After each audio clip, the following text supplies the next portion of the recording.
Hi everyone, welcome back to Learn with MedNuggets. So in today's video, we are diving into two key concepts that medical students often get confused with, which are confounding and effect modification. So let's start with confounding. Let's take two factors, factor A and factor B. In reality, factor A has no relationship with factor B. But when you look at this, it looks like factor A has some kind of relationship with factor B, right? Why?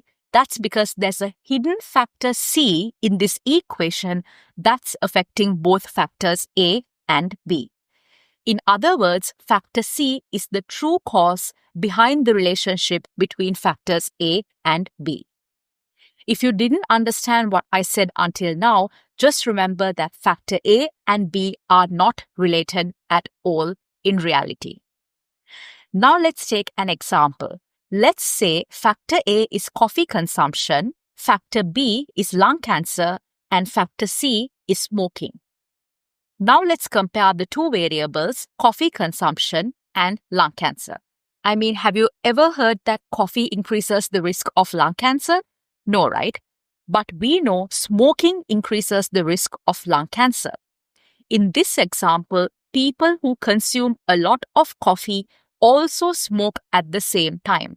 So it can look like increased coffee consumption is linked to a high risk of getting lung cancer, when in reality, that's not the real reason why these people have a high lung cancer risk.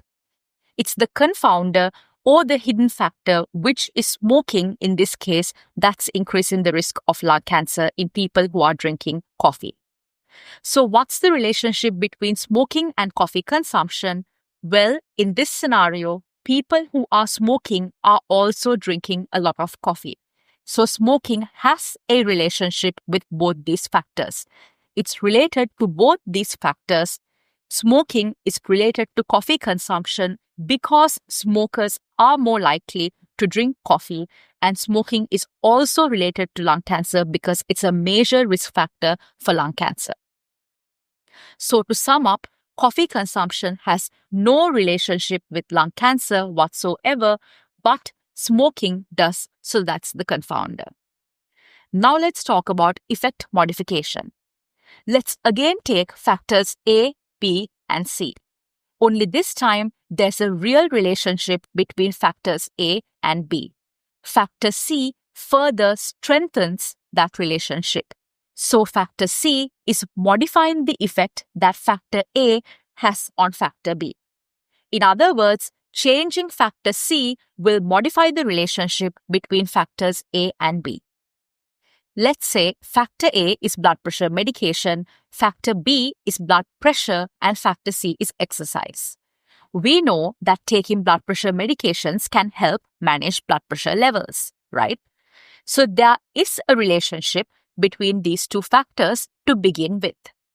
But for people who exercise regularly, blood pressure medications might be more effective in lowering their blood pressure compared to people who don't. So in other words, exercise modifies the effect blood pressure medications have on blood pressure. So researchers would report the effect of the blood pressure medication separately for those who exercise and those who don't, because the effect of this medication depends on exercise.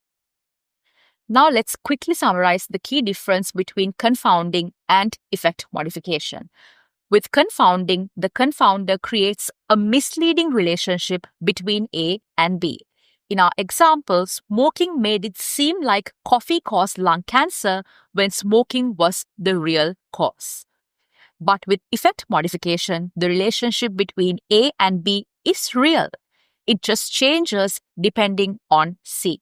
For example, exercise affects how well blood pressure medication works, so exercise is modifying the effect of the medication. Hope you learned something from this video. Thanks for watching. Have a great day.